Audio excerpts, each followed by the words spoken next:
21 मार्च 1998 की बात है। रॉन नाम का व्यक्ति अपनी पत्नी इवा ब्रैडली और अपनी बेटे ब्रैड और 23 साल की बेटी एमी ब्रैडली के साथ royal Caribbean international cruise ship पर बोर्ड होते हैं जो क्यूरासाओ जा रही थी।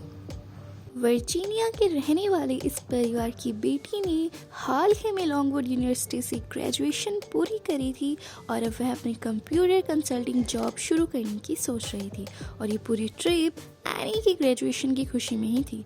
लेकिन जो इस परिवार के साथ हुआ, यकीन मानिए ऐसा कोई सपने में भी नहीं सोच सकता। इस परिवार का क्रूज शिप पर तीसरा दिन था। असल में तारीख 23 मार्च 1998 की थी और ये परिवार बहुत एंजॉय कर रहा था। रात के वक्त ये फैमिली एक डिनर पार्टी भी अटेंड करती है। एमी और उसका भाई ब्रॉड भी बहुत एंजॉय कर रहे थे और सुबह कुछ देर बाद होने ही वाली थी। कुछ समय बाद देखा गया कि एमी डिस्को डांस फ्लोर पर एक बैंड मेंबर के साथ डांस कर रही थी।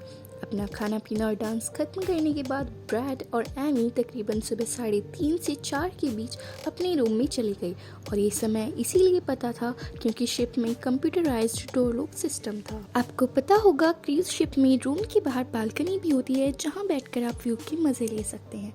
एमी का भाई ब्रैड भी बालकनी में जाकर बैठ गया। एमी ब्रैड को कुछ देर ऐसे ही देखती रही। उसने फिर ब्रैड से जाके पूछा कि वो ऐसे क्यों बैठा है, तो ब्रैड ने उसे कहा कि उसे नींद नहीं आ रही है, वो थोड़ी देर ताज़ी हवा में बैठ के रिलैक्स करना चाहता है। एमी भी अपने भाई के साथ वहीं बैठ गई और दोनों भाई बहन बातें करने लगे। कुछ देर बाद ब्रैड सोने चला गया और एमी बालकनी में ही बैठी रही। जब एमी के पिता रॉन और भाई ब्रैड की आंख तकरीबन 6 बजे के आसपास खुली तो उन्होंने देखा कि एमी गायब है। उन्होंने एमी के सामान को भी चेक किया तो पाया एमी के जूते, कपड़े, सब चीज़ें अपनी जगह पर थी। बस उसकी सीक्रेट्स के पैकेट और उसका लाइटर भी उसके साथ मिसिंग था। एमी के पिता ने बताया कि एमी कभी भी ऐसे बिना बताए कहीं जाती नहीं थी। इस पूरी घटना की जानकारी शिप के क्रू को दी गई। एमी के पिता ने क्रू मेंबर से बहुत गुजारिश की कि वो पूरे शिप पर एमी के मिसिंग होने की अनाउंसमेंट करवाएं और सभी 2000 यात्रियों को रोक कर रखे जब तक एमी मिल नहीं जाती। लेकिन क्रू मेंबर्स ने उनकी एक ना सुनी और इस तरह की अनाउंसमेंट करने से ये कहते हुए मना कर दिया कि अभी कुछ ही देर हुई है और हो सकता है एमी शिप में ही कहीं हो और थोड़ी देर बाद वो खुद ही वापस आ जाए। एमी को गायब हुई अब तकरीबन 3 से 4 घंटे हो चुके थे और सुबह 7:30 से ज़्यादातर पैसेंजर भी शिप से उतरकर जा चुके थे। बाद में क्रूज शिप वालों ने एमी के लिए अनाउंसमेंट करी कि वो जहाँ कहीं से भी इस अनाउंसमेंट को सुन रही हो वो तुरंत पर्सर की डेस्क पर आ जाए।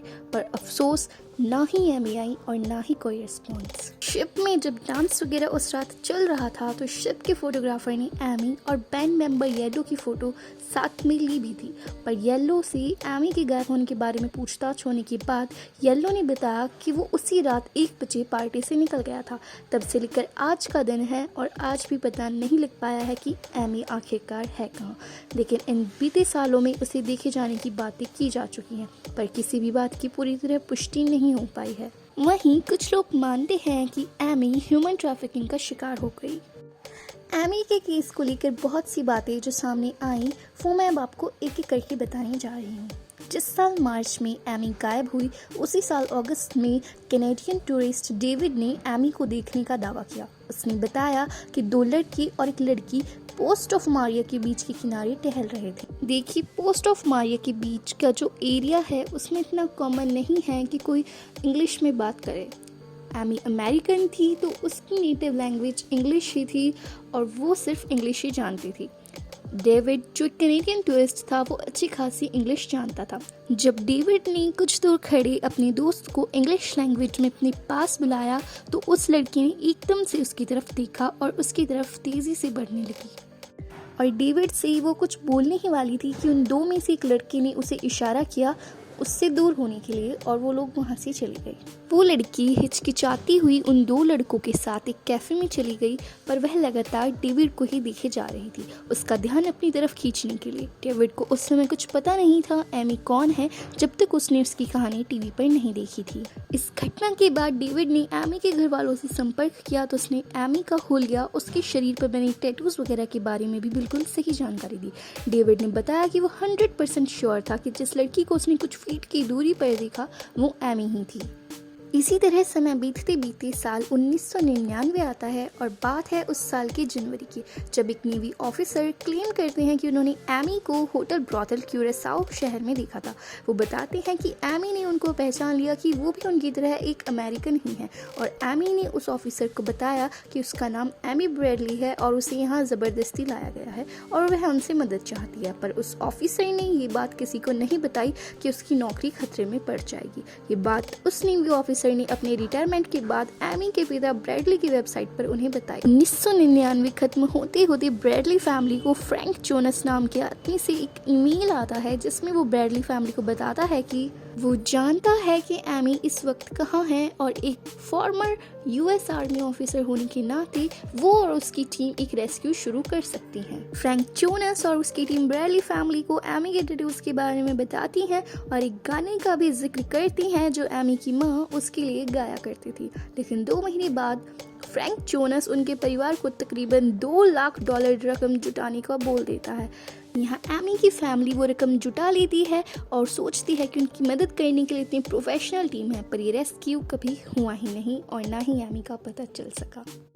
जांच करने पर पता चला फ्रैंक जोनस ने पैसे के लालच में ये चाल चली थी और 2002 में उसे धोखाधड़ी के मामले में जेल हो गई।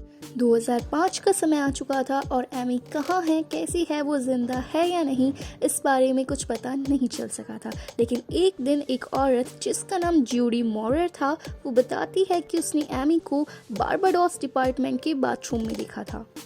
उस औरत के मुताबिक 3 लोग एमी के पीछे किसी डील को लेकर पड़े थे और वो उस पर किसी तरह के आरोप भी लगा रहे थे।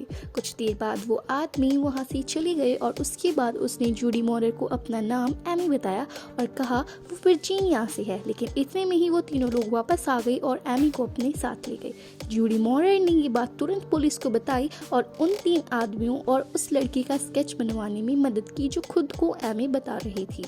एमी का जो स्केच तैयार हुआ उसे आप देख सकते हैं, उसके बाल बहुत बड़े हो गए थे और एक सेक्स वर्कर जिसका नाम जैस था उससे काफ़ी हद तक मेल खाते हैं। ये जैस की फ़ोटो एमी के पेरेंट्स को ईमेल के थ्रू आई थी, जिसमें नीचे लिखा था डिस्ट्रॉट एंड डिस्पोंडेंट। उस फोटो को देखकर एमी के माता पिता को भी लगा कि एमी ही है। ये फोटो एक ऑर्गेनाइजेशन की मदद से मिली थी जो सेक्स ट्रैफिकिंग को रोकने का प्रयास कर रही थी। इस फोटो को देखकर एमी के माता पिता को भी लगा उनकी बेटी को सेक्सुअल स्लेवरी के लिए बेच दिया गया है। सेक्स ट्रैफिकिंग थ्योरी को लेकर कुछ लोग मानने लगे कि या तो जिस क्रूज शिप से एमी सफ़र कर रही थी या वो ब्लू ऑर्चिड बैंड जिसने उस शिप पे परफॉर्म किया था इस ट्रैफिकिंग में शामिल थे। येलो वो बैंड मेंबर जो एमी के साथ देखा गया था उस रात डांस करते हुए उसने पुलिस को एक ऐसी कहानी उस रात की सुनाई जो सीसीटीवी से मैच नहीं करती थी। दरअसल हुआ कुछ ऐसा था कि मार्च 23 को डिनर करने के बाद एमी ब्रैडली अपने भाई के साथ शिप के डिस्को में गई थी, जहां वो येलो यानी उस बैंड के मेंबर के साथ कंटिन्यूसली डांस कर रही थी और एमी और येलो की वीडियो टेप भी बन गई थी। अगर आपको याद हो, वीडियो की शुरुआत में मैंने आपको बताया था कि शिप पर एक कैमरा पर्सन भी था। उसने इन दोनों की वीडियो क्रूज शिप की प्रमोशन के लिए बनाई। एमी के डांस की वीडियो तब नज़र में आई जब एमी के मिसिंग होने पर सभी सीसीटीवी और कैमरा के द्वारा ली गई क्लिप्स को चेक किया गया। जब एमी ने सुबह अपना रूम छोड़ा तो उसे डिस्को के पास उसी बैंड मेंबर येलो के साथ देखा गया था 6 बजे के करीब। जिस व्यक्ति ने उन्हें देखा था उसने बताया येलो ने एमी को एक डार्क कलर की ड्रिंक दी थी जो शायद कॉफ़ी थी। एक दूसरे व्यक्ति ने बताया कि वो बैंड मेंबर येलो अकेला ही शिप से निकला था और एमी को उसके साथ जाते हुए नहीं देखा गया। एमी के गायब होने से पहले ही शिप पर कुछ अजीब होने लगा था, जैसे 3 वेटर्स एमी से ज़्यादा ही फ्रेंडली हो रहे थे। इनमें से एक वेटर ने ब्रैडली फैमिली को कई बार अप्रोच किया और कहा कि ये नोट वो एमी को पास कर दें। उस नोट में वो एमी को ड्रिंक्स के लिए इनवाइट कर रहा। उसी रात जब फोटोग्राफर ने अपनी फ़ोटोज़ बेचने के लिए स्टॉल लगाया तो सब लोग अपनी अपनी फ़ोटोज़ लेने के लिए जा रहे थे। एमी की भी उस फोटोग्राफर ने कई फ़ोटोज़ ली थी तो एमी की माँ भी अपनी बेटी की फ़ोटोज़ लेने गई। लेकिन बहुत अजीब बात है, एमी की फ़ोटोज़ उनसे पहले ही किसी ने खरीद ली थी। एमी के डैड ने कहा कि उन्हें शुरुआत से ही लगता था किसी की एमी पर बुरी नज़र थी और वो एमी को किसी तरह शिप से बाहर ले गया पोर्ट्स की मदद से। 2010 के समय अरूबा के समुद्री तट पर एक मानवीय शरीर का टुकड़ा मिला। ये टुकड़ा किसी की जॉबॉन थी, लेकिन इसे एमी के शरीर का टुकड़ा नहीं माना गया। ये एक दूसरी लड़की जिसका नाम नताली होलोवे था उसका माना जा रहा था और वह भी गायब हो चुकी थी। जब उस जॉबॉन का टेस्ट हुआ तो वो ना ही एमी का निकला और ना ही नताली का। ये उन 15 लोगों में से किसी का माना जा रहा था जो कुछ ऐसे ही केसेस में मिसिंग चल रहे थे। उस जॉबॉन के बारे में बस इतना पता चल पाया कि वो किसी काक्वेशियन पर्सन की थी। काक्वेशियन पर्सन एक टर्म है जो किसी वाइट पर्सन के लिए इस्तेमाल होती है। 24 मार्च 2010 को एमी के लापता होने के 12 साल बाद एमी लाइन ब्रैडली को कानूनी तौर पर मृत करार दे दिया गया, बिना किसी सबूत और शव अवशेषों के बिना पर। सच्चाई अभी तक सामने नहीं आ पाई है और एमी को गायब हुई आज 25 साल ही हो गए हैं।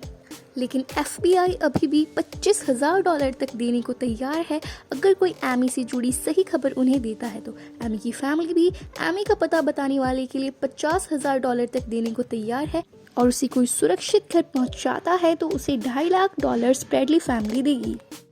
आपको क्या लगता है, एक लड़की जो अपनी फैमिली के साथ एंजॉय करने गई थी अचानक से गायब हो गई और आज 25 साल बाद भी उसका कोई सुराग नहीं है। आपको क्या लगता है कि एमी के साथ क्या हुआ होगा? अगर मैं अपनी थ्योरी की बात करूं तो एमी के गायब होने में क्रू मेंबर्स और बैंड मेंबर्स का हाथ हो सकता है। एमी के गायब होने के बाद उन्होंने एमी के परिवार की बात नहीं मानी और जो लोग अपनी डेस्टिनेशन पर उतरना चाहते थे उतर कर चल। हो सकता है इसी भीड़ में किसी तरह एमी को भी शिप से बाहर ले जाया गया हो और जैसा कोई सोच भी नहीं सकता वैसा उस एमी ने झेला हो। आपकी इस केस को लेकर क्या राय है और आखिरकार कहाँ है एमी ब्रैडली? ऐसे ही और वीडियोस पाने के लिए बनी रहिए हमारी channel the black day case के साथ और मैं हूँ जीनत ग्रे।